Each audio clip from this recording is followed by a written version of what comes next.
Welcome back to Old School Sports and our Out of the Park Baseball 24 playthrough of the Buffalo Wings. We are closing in on the 2028 All-Star break. 3 games left to go, and it's a 3-game series against the New York Mets, who are 3 games ahead of our Buffalo Wings for the lead in the NL East, and also 3 games ahead of us for the best record in all of baseball. So if we are somehow able to sweep this series against the Mets, we'll be tied for first and tied for the best record in baseball as we hit the All-Star break. But there's definitely no guarantees that we're going to win 3 in a row against the best team in baseball, particularly with the fact that we just had to put our starting catcher, Sean Murphy, on the IL with post-concussion syndrome, going to be out for the rest of the year. We do have a $15 million team option for him next season, given that he's going to be 34 years old by then, and he's coming off of a pretty significant injury. I don't know whether we would execute that or not. He's been fantastic for us this year, hitting close to 300 with 9 home runs. Definitely was on his way to a career year of a WAR of probably 5.5 or so over the course of a full season. Excellent bat with 137 OPS plus, 138 WRC plus, and you can see his 65 catcher ability and his 70 arm. So an excellent bat with a great glove. So he's one of the top catchers in baseball, and he's had an excellent year for us after a couple of pretty mediocre to poor seasons, offensively at least, in Atlanta. That said, a 34-year-old coming off of a significant injury, what's he going to look like next year? So I don't know that we're going to exercise that $15 million option. The nice thing is that we've got several months to decide, but we may have less time to decide because I've actually dangled him out there in a trade offer, and we'll talk about the trade offers shortly. But until we are able to trade for someone to be our starting catcher, we're going to let Joey Bart take over as our starter. Hopefully we'll have a new guy back by the time we get back from the All-Star break. Samuel Basallo, the rookie who has hit really well for us this year, but is just not a good defensive catcher and has not spent an inning behind the plate this year for us. He's been a full-time DH. He is technically the backup to Bart right now. Don't know whether he'll get any action at catcher over the next few days, but we are looking to make a trade to bring on somebody who can start for us, put Bart back in a backup role. We like his defense. We like his personality, but he's hitting a $148, has not delivered much offensively. Maybe getting more regular at-bats will help him with that, but I think at this point in his career, probably better suited to be a backup catcher for us. With the move of Murphy to the IL, did allow us to bring up Johnny DeLuca, center fielder, going to be used as a utility outfielder for us. You can see he hit only .215 with 3 homers and 200 at-bats for us at the major league level last year after we picked him up the previous offseason from the Dodgers. He got caught up in a numbers game this year and sent to AAA, where he actually played pretty well. .280 average, 11 homers, and 239 at-bats. He's capable of playing any position in the outfield for us defensively. So we're going to actually give him a little time at center field against left-handed pitchers, use him as a backup against right-handed pitchers. Again, if we make a trade for a catcher in the next few days, who knows how long DeLuca will actually be on the major league roster. But we're looking to improve this team, since although the first 2 seasons in Buffalo, we've won 71 and 72 games, we're on pace to top those numbers probably sometime in early to mid-August, unless we go on a big slump. So it's been a really strong year on the field for Buffalo, and we're going to try to keep it that way. And we're definitely going to invest to make a run at the playoffs this year by bringing on a catcher and hopefully maybe even some help for our pitching staff. I also want to just start off by saying thank you to all of you who commented ahead of the draft on what we should do in the draft, and then after the draft with your analysis for us. I did kind of think when I was making the first round selection and it came down to Zap versus Goodwin for me, I kind of figured I'd get the response from most of you, which the predominant opinion was that I should have went with Goodwin. As I think I've talked about in the comments to the last couple of episodes, and maybe even when I was making the decision, I like both of their bats a lot. Just felt that I didn't love Goodwin's defense.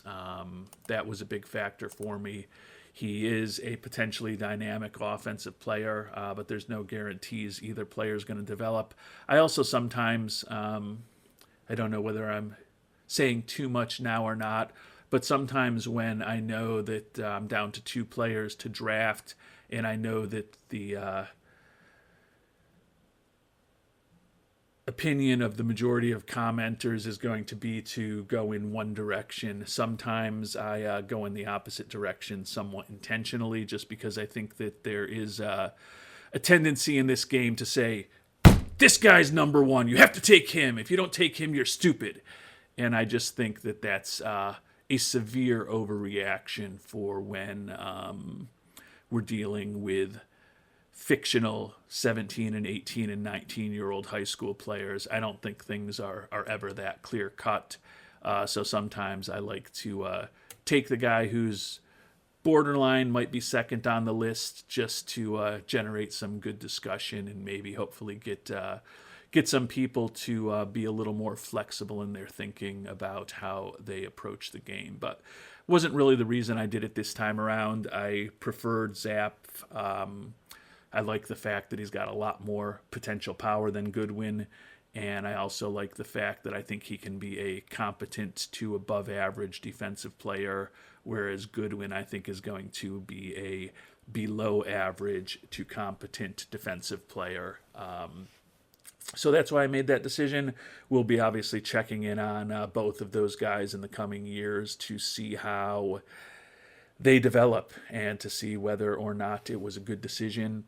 One other thing that I am going to do right now at the start of the episode, Three Quarters Badger kind of made the point that when I upped the ticket prices from $32 to $33, it dropped immediately. He suggested that maybe if we go to $32.50, we'll be able to extract a little more revenue per game.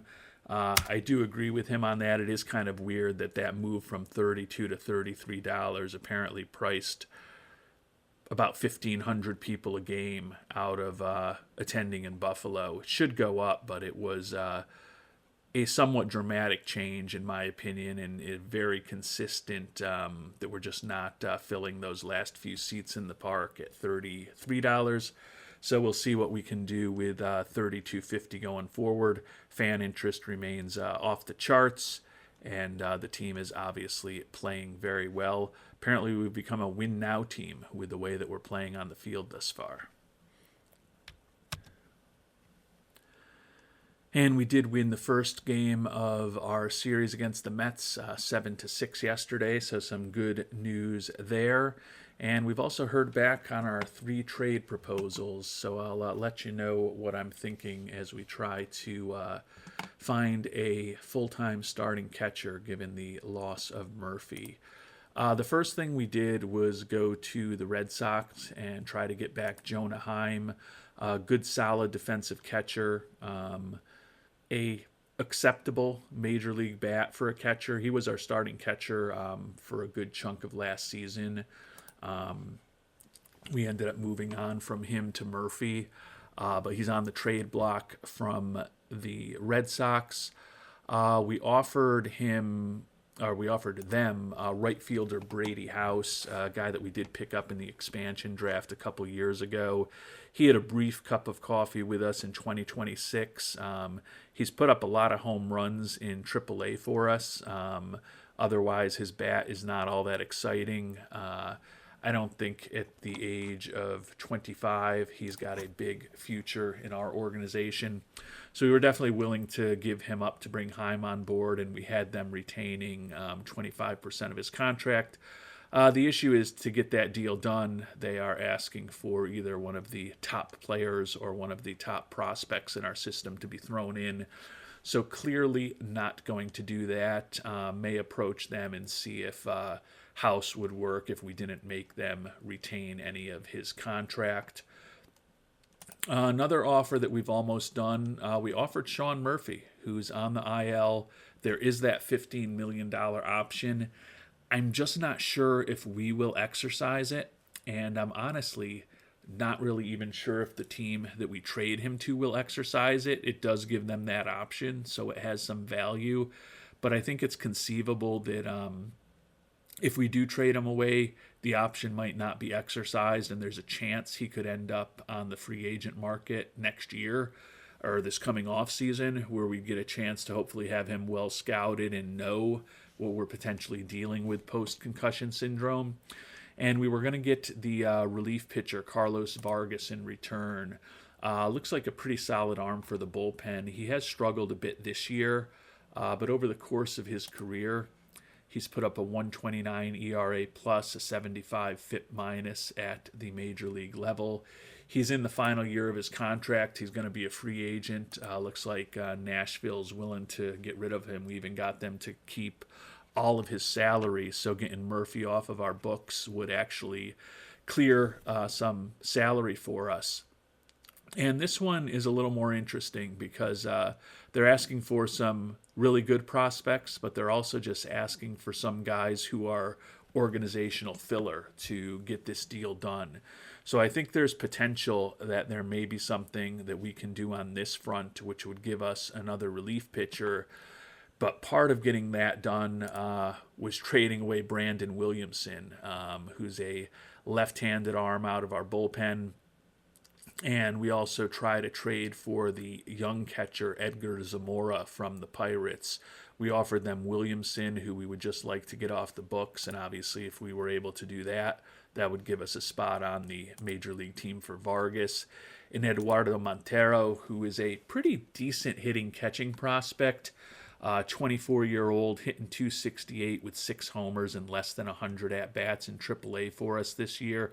Just don't love his very mediocre glove. Whereas Zamora is probably not quite as good a hitter, but he's got a really nice glove, similar age. He's hitting 261 in the majors this year in his major league debut. Don't think he's a future all-star, but he is a good, solid defensive catcher who looks like he could have a respectable or close to respectable major league bat, which has some value. But unfortunately, Ben Cherington responded with a Hall & Oates reference to us saying, "I can't go for that, no can do." So we're going to have to sweeten the pot probably pretty significantly on that one to be able to get Zamora on board.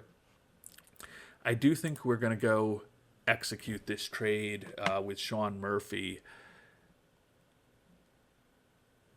I think I just want to make sure that we've got somewhere for Williamson to go. I'd rather get something in return for him. And then as far as bringing Jonah Heim on board,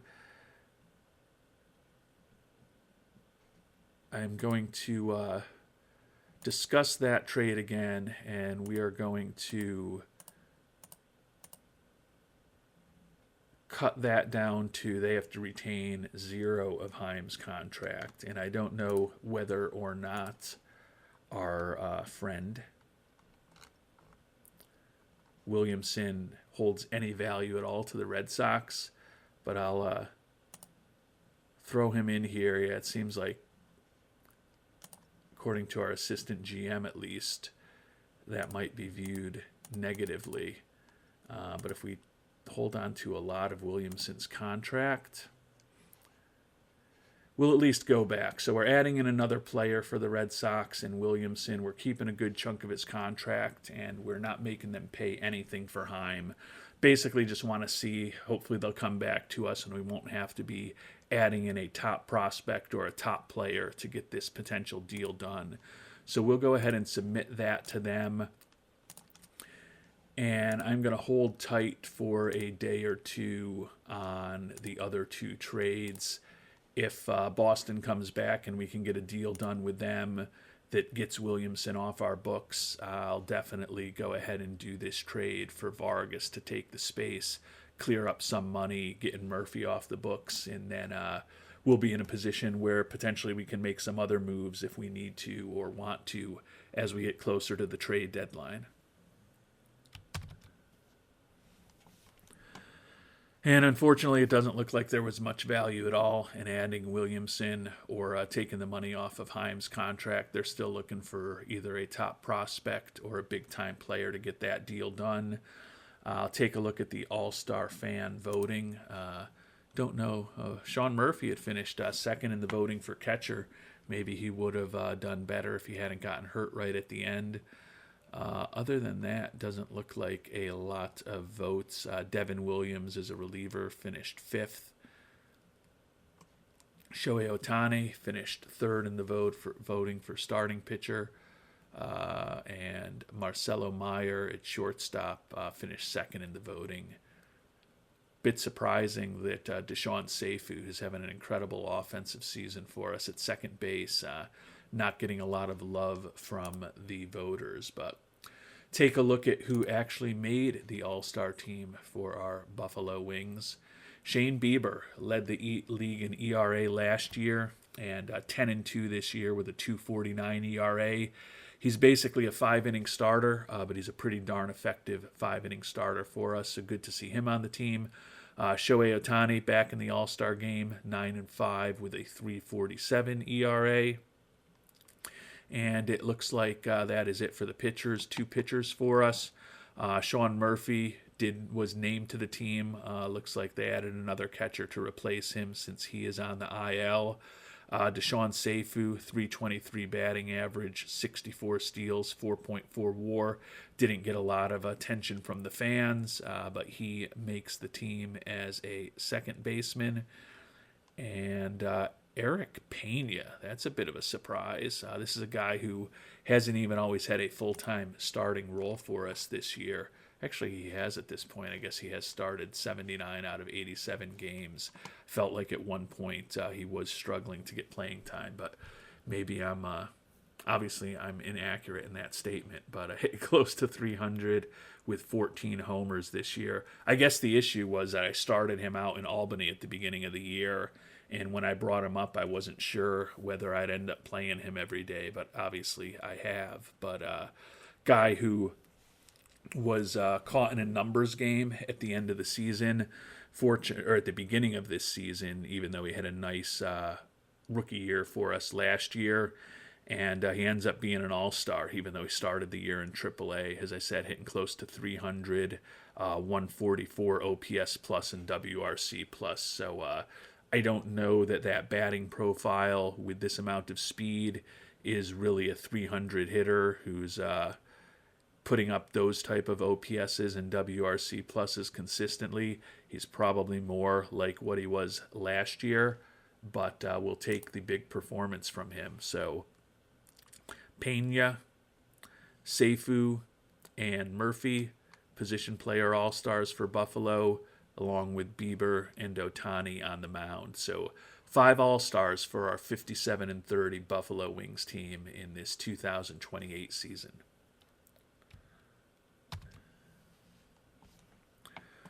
And we're back from the All-Star break. Unfortunately, we did lose the final 2 games pre-All-Star break to the Mets. We've got a 4-game series at home against Pittsburgh before we go on the road to face the Braves, the Stars, and the Tigers over a relatively long road trip over a week and a half, and then we'll finish off the month against the Reds and the Cubs. Taking a look at where we are in the standings right now. Obviously 4 games behind the Mets. We also are now a game behind the Reds for the second best record in baseball. Clearly, we're in good position to make a playoff appearance this year, which would be progress for the organization. That said, we're close enough for the best record in baseball with the likes of the Mets and the Reds that would certainly love it if we could get by the Mets and earn ourselves a first-round bye. I think having a better starting catcher would certainly help us get there. Unfortunately, we haven't been able to come up with anything yet. We've been going back and forth with some other teams, even made an offer on Carson Kelly when Boston's been being difficult with Jonah Heim. Might be time to re-engage with Pittsburgh on the young catcher Edgar Zamora, which we have tried to do, and it seems like the asking price for him is relatively high. So pretty confident that over the next several days we will have a new catcher on board, but trying to do it in a way that minimizes what we're giving away and hopefully protects us for the long term. Am getting to the point where would love to also get this trade done with Nashville if we can bring Sean Murphy on board, or get Sean Murphy off board, bring on Vargas. Part of getting that done, though, is taking Williamson off of our books, although I guess we could keep Williamson around for a day or two, or for some period of time, send somebody else down to the minors. I know some of you have commented that Sean Sullivan is definitely not the greatest number 5 starter in the world. I can't argue with that assessment. I think it actually does make sense for us to at least get one trade done here before we get out of the All-Star break. And because the team is fully rested right now, we're not going to need a number 5 starter till 5 days from now at this point. So I think we're going to trade Murphy to bring Vargas on board. And then we're going to send Sullivan down to the minors for at least a few days and actually put Williamson into that number 5 spot in the rotation. And hopefully Williamson will be off the books before he ever pitches for us again.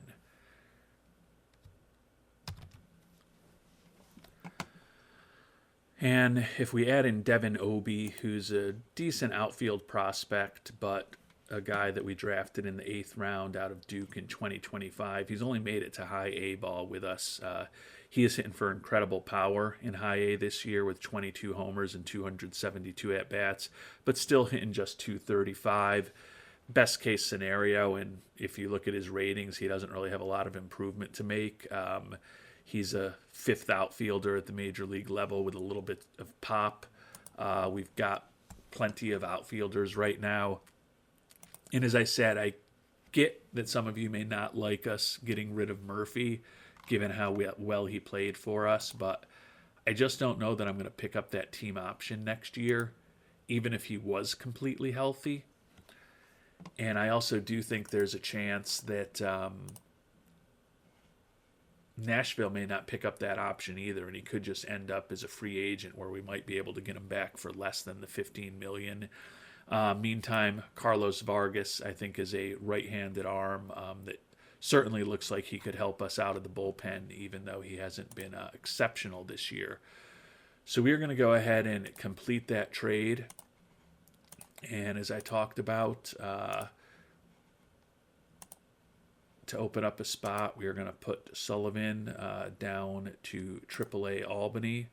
We're going to put Williamson in as our number 5 starter, where he has started 4 games for us this year. Was not particularly effective after he pitched pretty well last year for us. And that will allow us to move Vargas onto our major league roster. And I think we finally pitched together. Finally done something to pieced together. I could tell I need some sleep or something. Looking forward to the weekend. We have finally pieced together a deal, not pitched together a deal with the Red Sox to bring Jonah Heim back. Feel like he's the best defensive catcher of the 3 catchers that were on the trade block. as I've talked about, he's a decent offensive player. Not expecting him to hit the way he did with us in Buffalo last year. Have to give up a little more than I hoped to get this deal done. Brady House, who I talked about, fine giving him up. Brandon Williamson, fine giving him up as well. His roster spot is in jeopardy. We do have to put in the starting pitching prospect, Cal Randall, who was a sixth-round pick of ours back in our first draft in 2023. He's a 23-year-old, made it to Double-A this year, where he's been solid. 9-3 record with 134 strikeouts, over 110 and a third innings pitched. But when I look at his profile, he's 23 years old at this point. He's got a nice three-pitch arsenal, but his stuff is maybe a tad above average, his control just below average, his movement major league average. And with that average major league movement, fly ball tendencies, and him not throwing all that hard, do worry that he's going to give up a lot of home runs. He gave up last year 29 between A and high A ball.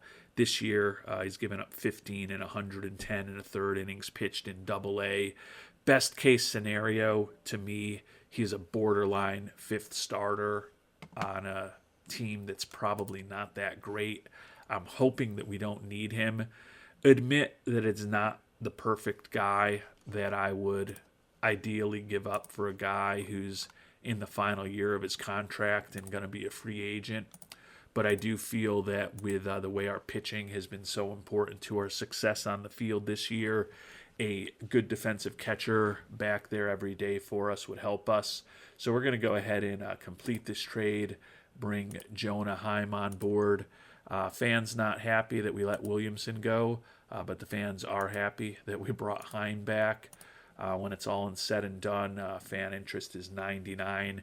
We had actually dipped to 99 since the last time I noted it. So net, those guys, I believe, were even.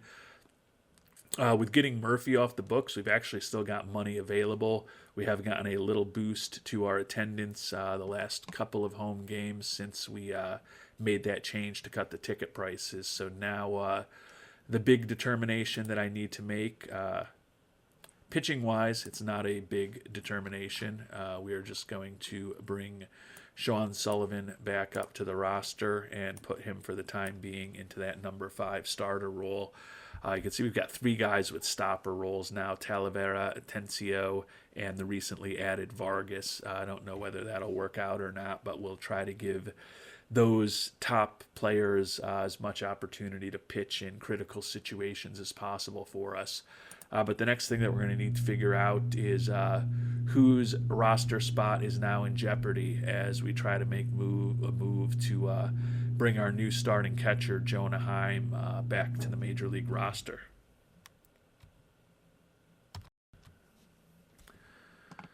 So unfortunately for the recently promoted Johnny DeLuca, we decided to send him back down to make room on the roster for Jonah Heim. He went 1 for 4 in the only game that he played, struck out twice. Could see him again before the end of the year, particularly if we have some injuries, but Heim is on the roster now, and we'll see how the Wings can play over these last couple of weeks of July, and we'll continue to peruse the trade market and see if there's any real impact players that we can add. As I mentioned, we've got the ability to bring on some salary. I don't know that I really want to give up a ton of high-level talent, but if there's someone on the block and the price is not all that high because they're making a lot of money, certainly we'll think about making some more moves since we are, for better or worse, in win now mode.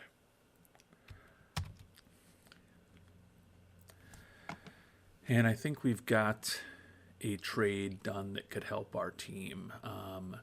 Luis Castillo, who's in the final year of a $25 million contract, is with the Expos now. Only 6-6 this year with a 5.34 ERA, barely above replacement level. But you look at his pitching profile, and although his stuff is not exceptional, it's adequate. He's still got excellent movement on his pitches with extreme ground ball tendencies, above average control, And he's also a guy with some pretty good stamina still, which we could use someone to pitch a few more innings. So since we've got money to bring on a big contract, thinking about bringing him on board and installing him as our number 5 starter. Basically just have to give up David Fletcher, who we signed as a minor league free agent a year and a half ago. He's been in Albany for us the last 2 years. And then we have to basically throw in a decent minor league pitcher in Dylan Hoanitz, but he's a guy who's been in A-ball for us the last 3 years, doing very well in A-ball. But he doesn't throw all that hard. He's 27 years old, certainly not a prospect at this point. We have to take on 20% of that big contract from Castillo, so the Expos are basically just looking to get that off the books. And this is a good data point coming up. I just looked at this. When we add in Dylan Hoanitz, and the other team has already told us they will do that deal, our assistant GM says no way that they will accept this offer. So that's just a good example of how inaccurate and off the commentary is from the assistant GMs in this game from time to time. I don't know if it's completely random what they say, but it certainly is oftentimes not very helpful, which is unfortunate. So we are going to go ahead and make that trade. The fans excited by Castillo, so that should certainly put us back up to 100 or over 100 in fan interest. So that's good to know, although obviously we will be losing him this upcoming offseason. Is Sullivan due to go next? The only thing I want to check before we bring Castillo up is when he last pitched. He pitched 4 days ago. So we're actually fine bringing him up right now into that number 5 role. So unfortunately, Sullivan, who has been respectable, is our 5th starter this year, finds himself in a numbers game, at least for the time being, headed back down to Albany. But I think that even though, if you look at the numbers, Sullivan has actually been better than Castillo this year. I tend to think Castillo is going to do a pretty interesting job for us with the defense we have behind him, the offense that we've put together. I would expect that he pitches better than Sullivan the rest of the way. Just looking at the ratings, 50, 70, 60 for him, with four major league-ish pitches, 3 of which are above average. And they're both. So Castillo is a right-hander, so that does take the lone left-hander that we had in our rotation out of the rotation. But just looking at the ratings for Sean Sullivan, his stuff may be a tad better, but his movement and control both materially below what we're going to be getting from Castillo. So hopefully it's a move that will help us on the margin. Didn't really have to give up anything that was any assets that were in our long-term plans, other than just spending some of the money that we've got available this year that we want to make sure we spend. So could still have another deal in us as we get closer to the trade deadline in a little over a week and a half. But we've got at least the best starting pitcher who was on the market. Not that he's a great starting pitcher, but I do think it's an upgrade for us at the back end of our rotation as we try to close that 2-game gap on the Mets. And we've got some good news, and we've got some really, really, really, really, really, really, really bad news. The good news is we've been playing really well since the All-Star break. We took 3 out of 4 at home against Pittsburgh, 2 out of 3 at Atlanta, and we just won the first game of the series in Nashville. So the good news is we're playing pretty well, and we've cut the deficit on the Mets to just 1 game. The bad news is that one of the handful of worst things that could happen to our team in terms of injuries just happened right now. Marcelo Meyer, our starting shortstop, broken bone in his elbow, out for 4 months. So his year is over. You may remember we picked him up in the offseason to become our starting shortstop, had to give a lot to Boston to bring him on board, subsequently signed him to a big extension to lock him in for the prime of his career. And unfortunately, his year is over. 285 batting average, 24 homers, or 24 doubles, and 7 home runs, and 361 at bats. Good for a 113 OPS plus, 115 WRC plus, a 2.7 WAR. Take a look at his fielding statistics. Defensive efficiency and zone rating indicated he was a pretty competent to above average defensive shortstop for us. So it's a big hole in the lineup. We're obviously not going to find a adequate replacement for him on the trade market unless we're willing to totally rip our organization apart, which I don't think we're willing to do. We're obviously competing this year, but I don't think we mortgage the future for a shortstop, since hopefully he recovers from that broken bone fine and is our starting shortstop for many years to come. Obviously, the hope is that he comes back and he's still normal in terms of his injury proneness rather than fragile. But we'll find all of that out in the offseason. In the meantime, we need to kind of figure out a short-term plan for Marcelo Meyer, potentially from within our organization, and whether there's any medium-term options potentially for the rest of this season that we might be able to pick up on the trade market.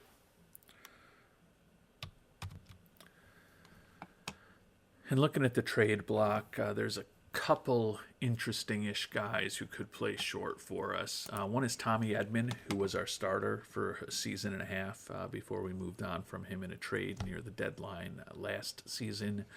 Really love his glove. Good personality, decent amount of speed.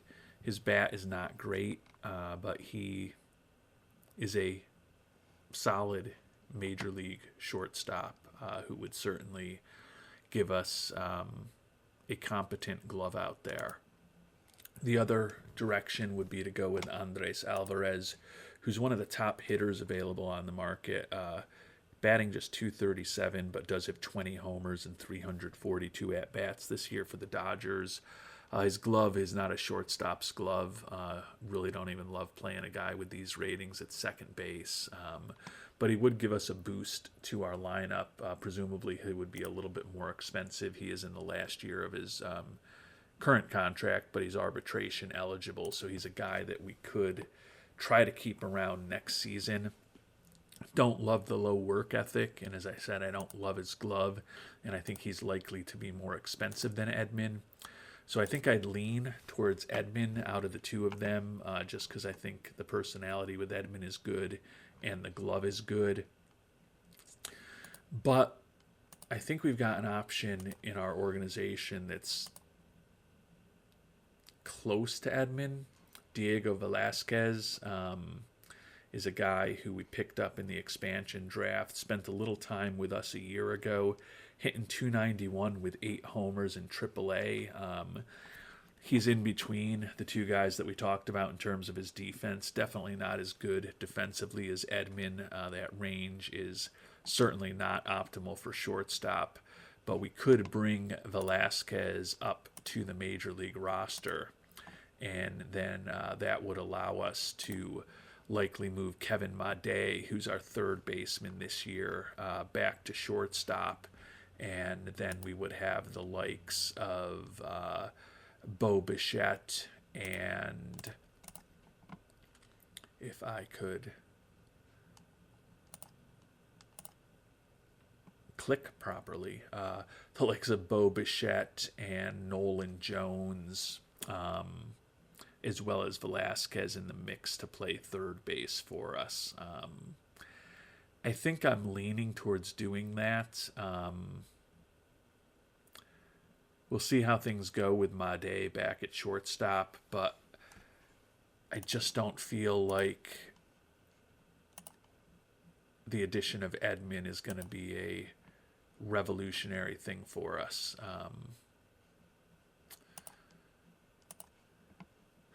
But he definitely would help tighten up our defense. So once again, I find myself waffling. I'm going to at least see how expensive Edmond would be. If we can get him for almost nothing, I think he is the best option available. But if it's going to cost us much at all to get Edmond, I think we will just look at our minor league system and move my day from third base to shortstop for the remainder of this year. And we brought Velasquez up. We did just hear back. We had just offered Mitch Haniger, who's been in AAA for us this year, to the Rockies for Tommy Edmond, and they said the only way that the deal would get done would be if we added in Deshaun Seifu. So clearly they are looking for a lot for Tommy Edmond. I think he is the best option out there, but I'm not willing to give a ton for him. So we'll come up with something a little more perhaps interesting to Colorado than Haniger. But if they come back and they're looking for one of the top young offensive players in baseball to rent a decent defensive shortstop for a couple of months, we'll just move on and go with my day at short, and then a combination of likely Velasquez, Bo Bichette, and Nolan Jones at third base over the remainder of the season.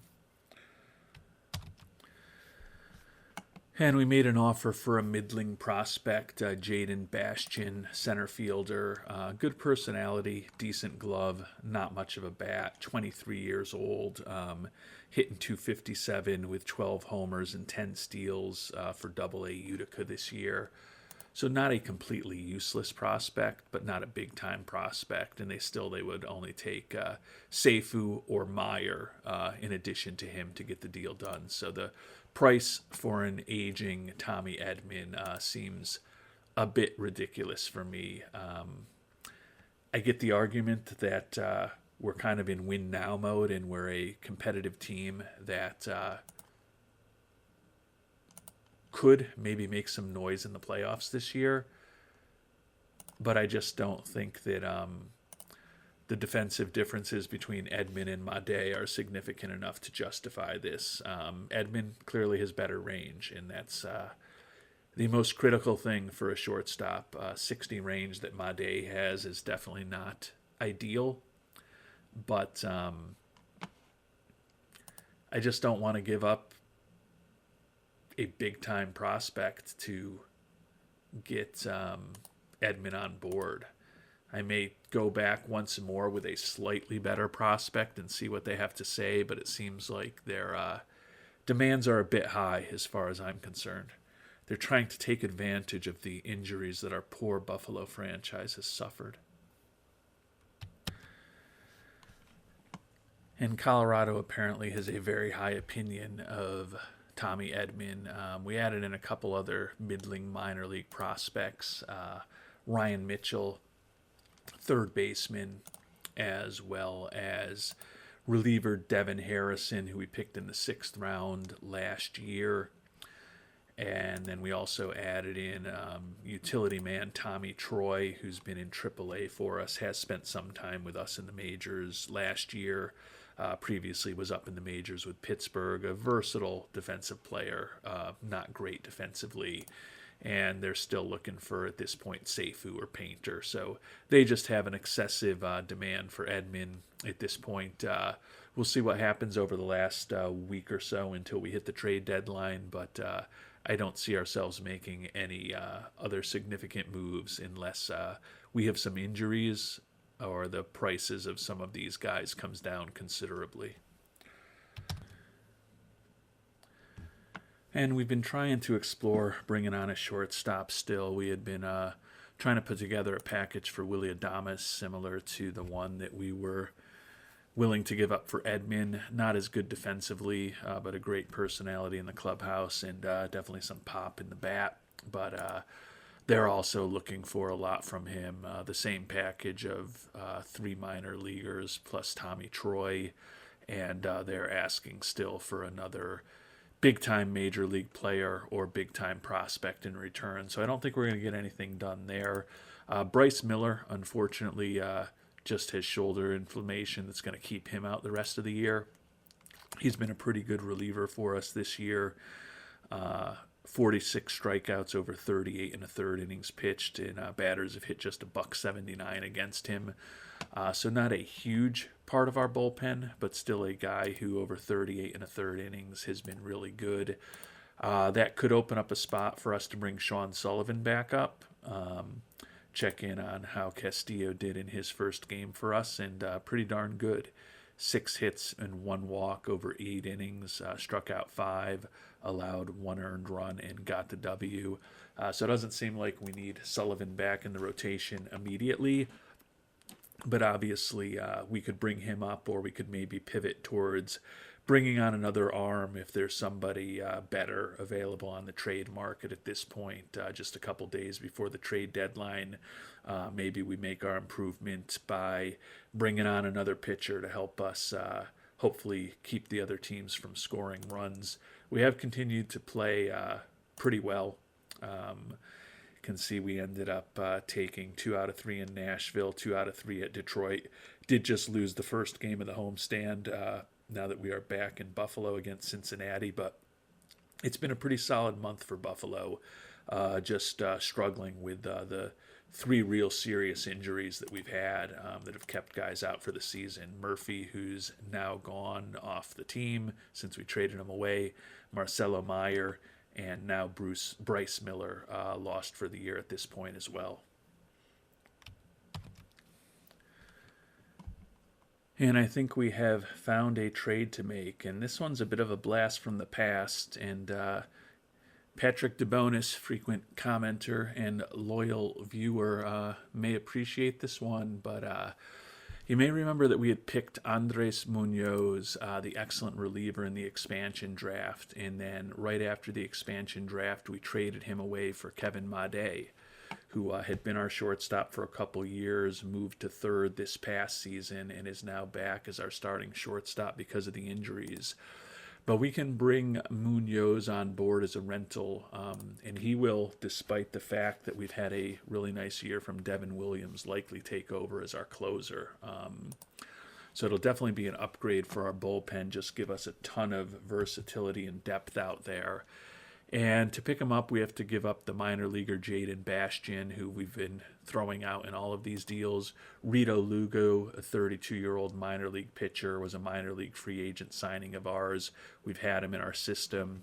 He's never pitched in the major leagues for us, although he's certainly been fine in AAA, but kind of a replacement level type pitcher who's never gotten a cup of coffee with us.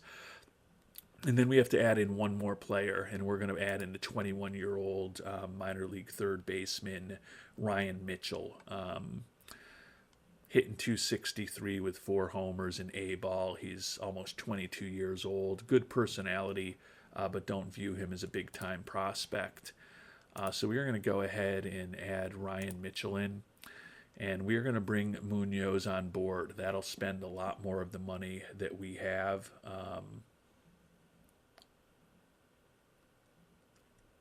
Oh, and I forgot to mention Devin Harrison, the reliever who we had also included in some of the deals when we were looking for shortstops. Decent reliever prospect, but don't think he's going to be a great reliever. We have to include him as well. But I don't feel like we're giving up anyone who's a big part of our future, and it's possible none of these players that we're giving up would ever play for us at the major league level for a guy who is one of the top closers in baseball. So we're going to go ahead and complete that trade, and fans happy that Munoz is on board with us, and now we're going to have some work to do to straighten out our bullpen. I don't think that Devin Williams is going to be incredibly excited that he could lose out on his closer role, but at the very least it will allow him to pitch some more innings for us.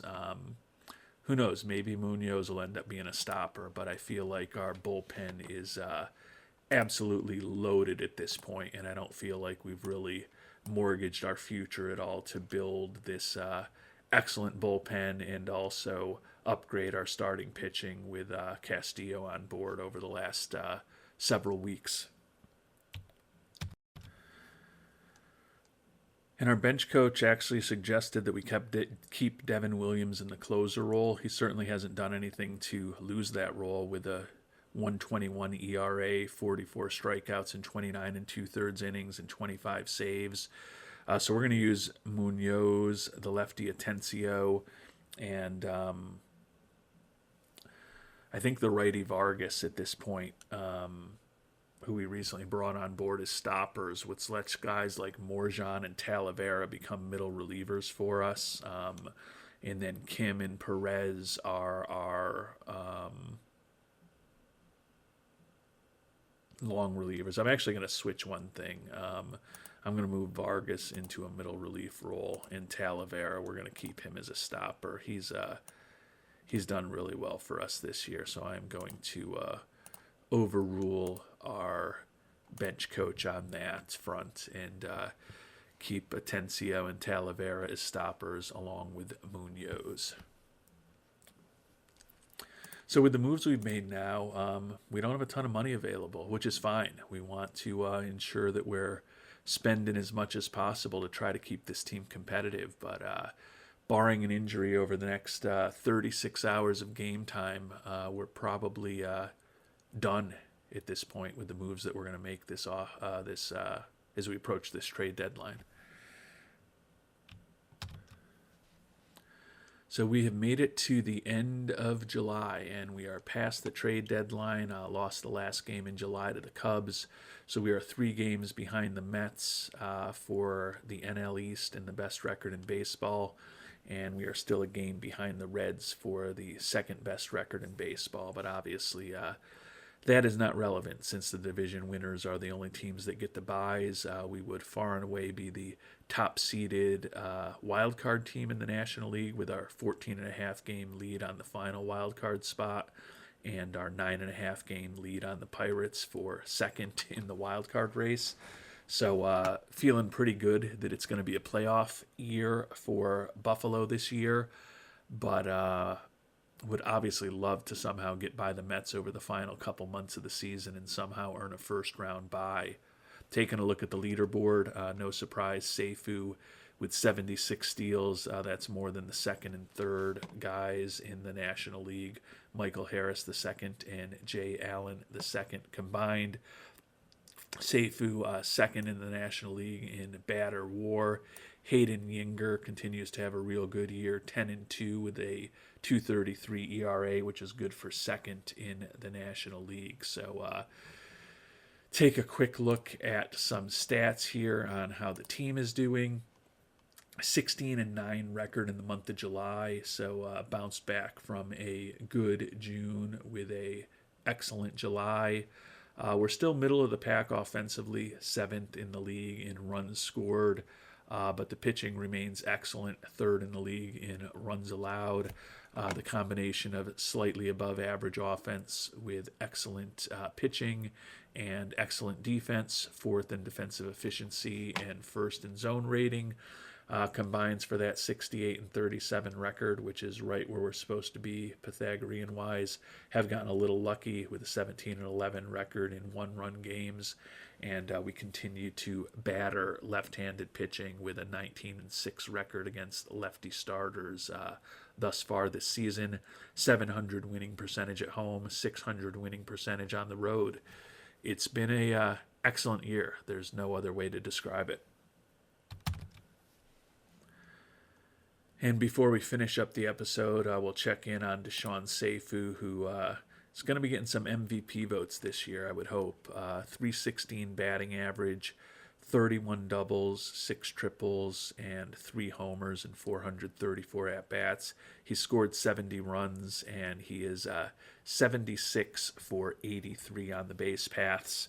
Still looks like he, unless something weird happens, is going to have a triple-digit stolen base season for us. 117 OPS plus and WRC plus.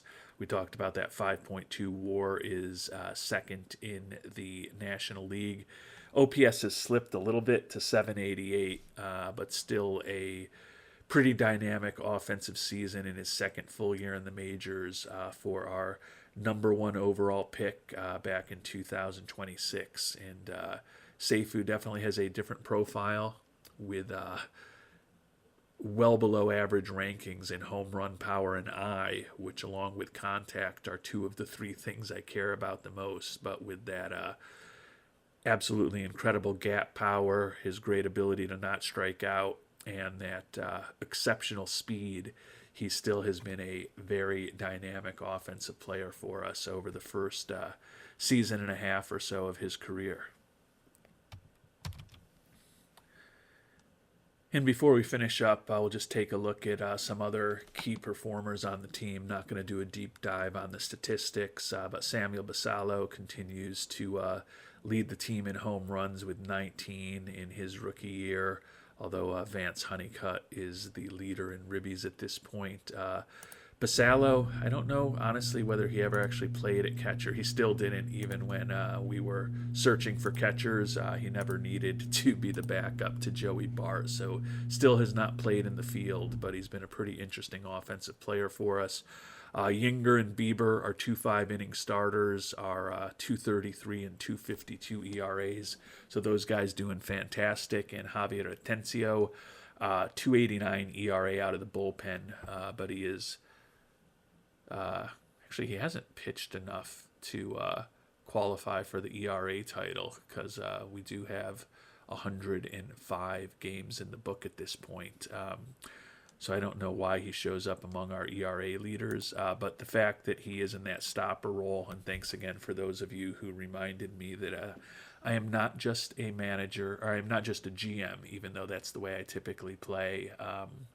I did set myself as a GM/manager, so using Atencio in a stopper role for a lot of this year has allowed us to get a lot of very high-quality innings out of him.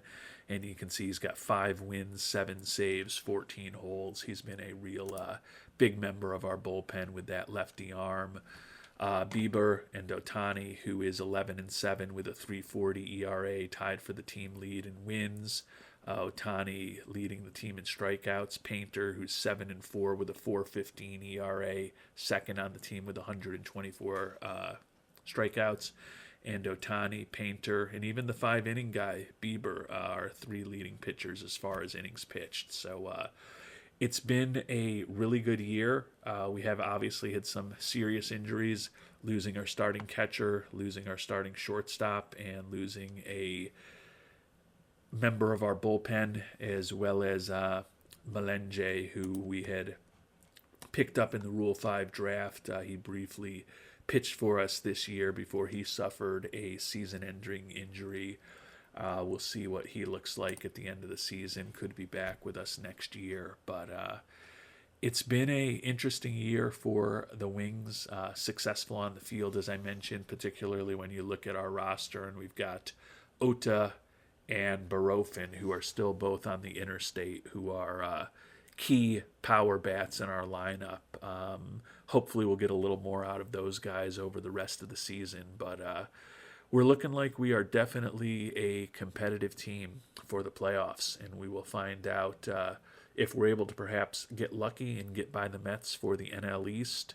And if that NL East title is not going to be ours, we'll at least find out in our next episode whether we can avoid a complete collapse and get these Buffalo Wings into the playoffs in our 3rd year of existence. Until then, thanks so much for watching, and hope you have a great day.